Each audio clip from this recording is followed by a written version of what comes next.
FPL is back, but who are we going to captain? What do we do with Aston Villa players? And who are the best differentials? Welcome to the Gianni YouTube show.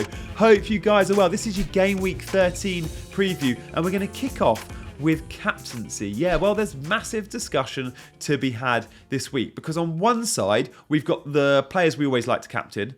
Haaland, who plays Salah, and Son. Three big hitters. So we consider them and we'll talk about them in a sec. But then over here, we've got all the differential players that we sometimes go, yeah, we'll have a punt on them this week because Haaland's got a tricky fixture or Salah's got a tricky fixture. Well, the bad news is these players who might play for Arsenal or Chelsea or Man United or Newcastle, well, they've all got tricky fixtures, Villa as well. So we write them off and we go back to the big names and we go, okay, is it Haaland or Salah? Well, they play against each other in the early kickoff, and do we have to consider Son? So the first thing I like to do on this show, as you know, is I like to look at a little bit of historical stuff. Then we'll evaluate form, fixture, all the other stuff. So let's start with, how do these players get on against this opponent? Well, the good news is Son does really well against Aston Villa. So only FPL has put these numbers together for me. And Son, against Aston Villa, in his last 4 appearances, sure, he's had 2 blanks, a 2. He's also had a 21 and a 10. Like Son, 8.75 average versus Aston Villa. That's not bad, is it? Now, I look at Aston Villa under Emery, and if you're identifying how Aston Villa play under Emery, what's the first thing that comes to mind? High line. I don't think any team in the Premier League plays a higher line than Emery's Aston Villa. Now, what does Son enjoy playing against? High lines. It's at the Spurs Stadium as well, and with that in mind, I think many will give Son the armband this week. We still haven't seen if Son's on penalties. He's very likely to be. In fact, I'd be shocked if he isn't. So Son with penalties, Villa who aren't great away from home, they're very good at home, and the high line, I think many will go to Son this week. But then there's also the big man. Now, Erling Haaland, you look at and go, I'm not going to captain him because he's got Chelsea away. Well, he goes and gets 3 returns. Mo Salah, you look at in tricky fixtures, keeps getting returns. So Salah and Haaland, when big team plays big team, we shouldn't see that as, really hard fixture. I'm not going to own these players in FPL. I'm not going to captain them. We should probably go, no, sometimes they've got all the ingredients for a really fiery game full of goals. And I think Chelsea showed us that against Spurs. We saw, 5 goals? I think Chelsea, Man City showed us that. We saw 8 goals. So who says that Man City, Liverpool can't be a blockbuster with 6, 7, 8 goals? If it is, Salah and Haaland are going to be on the end of them, and they're going to be good captain picks. So in previous seasons, well, Haaland's only played Liverpool once in the Premier League. Last time out, he got 2 points. He blanked. He was injured for the other one. And Salah, well, in his last 4, a 6, an 8, a 5 and a 13. Salah steps up against Man City. An 8-point average, very close to Son's 8.75 average. So what does this all tell me? Well, all 3 of them, there's a big argument. I can tell you now, I'm looking at 2 and 2 only though. I'm going to rule out Mo Salah simply because Man City very rarely concede 4 goals like they did against Chelsea. And actually, with City being the home team here, I can't see them shipping many goals at all. So I'm going to say I'm not going to captain Mo Salah this week, but I am strongly considering Haaland. But at the moment, I'm slightly favouring Son. I'm 55 Son, 45 Haaland. Am I looking at anyone else from the other teams I mentioned earlier with also tricky fixtures? No, I'm not. So for me, it'll be Son or Haaland. Let me know in the comments where you think you'll go. And guys, thank you so much for hitting the like button nice and early in this video. And of course, many of you are subscribing to the channel. And I know many of you have been playing the game Sorare as well. So if you fancy trying Sorare, there's a link in the description. I've been playing it for a couple of months now and I'm really enjoying it. And I know some of you have been following my journey. And I look forward to hearing about your Sorare adventures. Guys, we're answering the big questions of the game week. We've done captaincy. We're going to do advice over the festive period. We're going to look at goalkeepers. We're going to talk Villa. But first, let's have a little look at some of the differentials I like. So these 3 guys I've plucked out, all under 10% owned. They're all midfielders. Now, many out there might be selling a Matoma this week. Some might want to jump off at Diaby this week. There's good options. Many will go to Brian and Bomber. Of course they will. But it ain't a differential. So let's talk about some, right? First and foremost, Eze. Gotta say, Eze is a great pick for the next couple of weeks. Is he going to be someone you hold for a long time? I'm not so sure. Does he have brilliant fixtures right here, right now, starting with Luton? Yeah, Yeah, he does. Eze's only been back a couple of games. He got a goal in one, an assist in the other. The first 7 games before he got injured, his underlying data was like really, really good. Top 10 of all midfielders. Wasn't converting a huge amount, but when Palace return, he's nearly always involved. He's 3.9%. He's dropped from 6.5 at the start of the season to 6.1. He's great value. Of course, Eze's on penalties as well. Don't forget. Luis Diaz.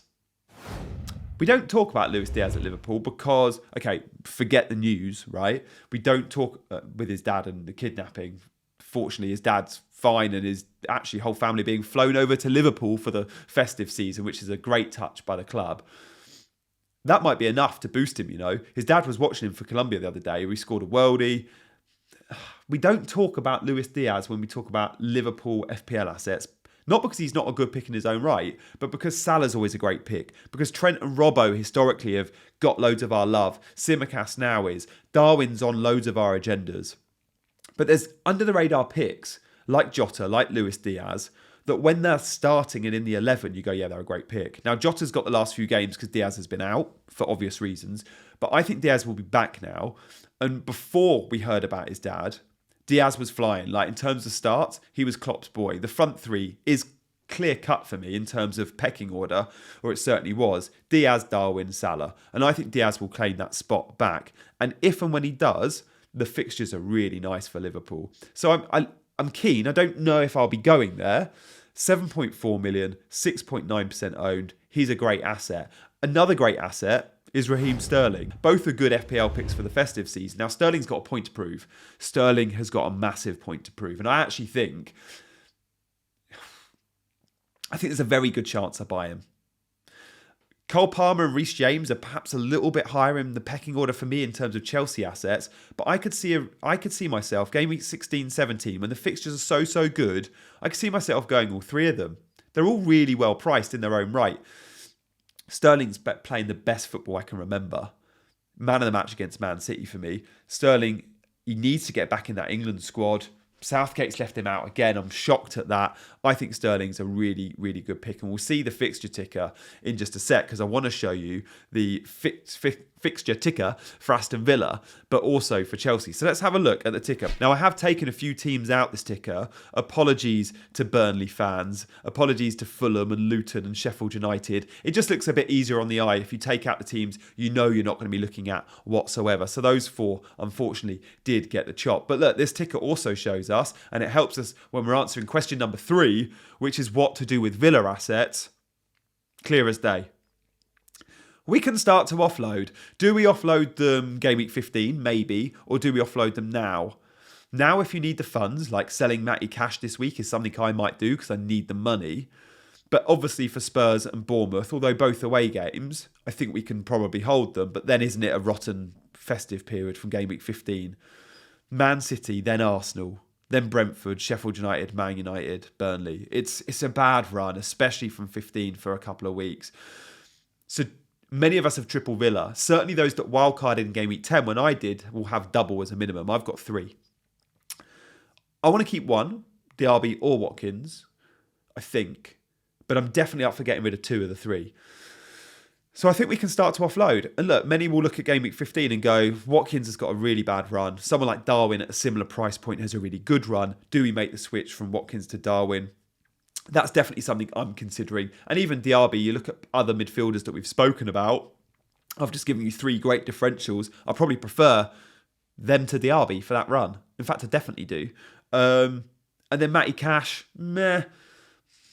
We haven't seen the upside in terms of conversion yet. We've seen the upside in terms of underlyings, and he is better away from home, so maybe Spurs and Bournemouth are good fixtures for Cash. Let's see. I am reluctant to sell him this week, not going to lie. And maybe I wait a week. Maybe I give him 1 more week. Guys, we've got a couple more questions. We've got to talk about goalkeepers. What do we do with Areola? Many of us have Areola.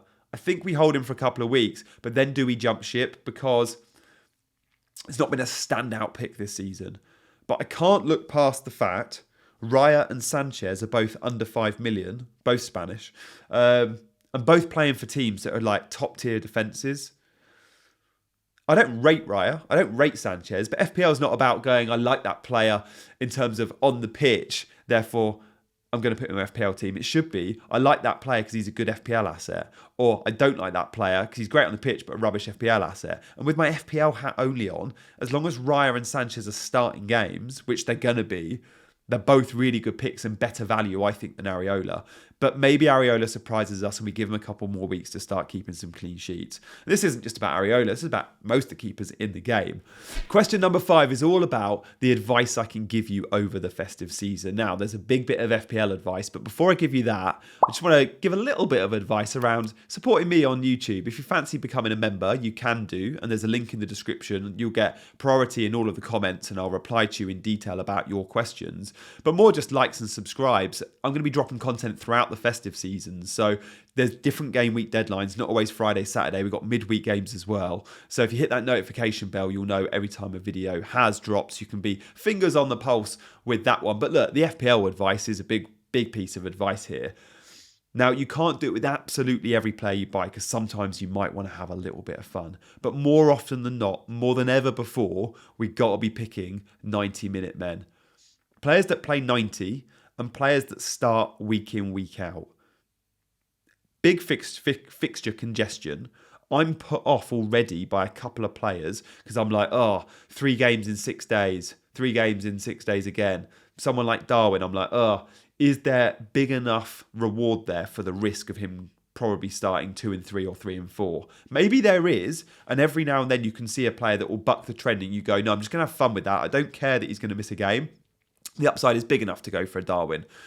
But outside of that, look at other players and just go, no, I need those steady eddies, those 90-minute men as well. And I think over the festive period, we see that more than ever, some surprises over managers going, you're in the red zone, you need a rest. Or sometimes it's you're injured because you've had too many games in a short amount of time. So go for the reliable assets that don't pick up too many knocks. Of course, there's always going to be a Reece James or a Darwin that you want to have a little bit of fun with, but try and stay as consistent and steady as you can. There'll be some picks where you're going X or Y, and the only thing sometimes to split it for me is he's the more reliable asset to start week in, week out.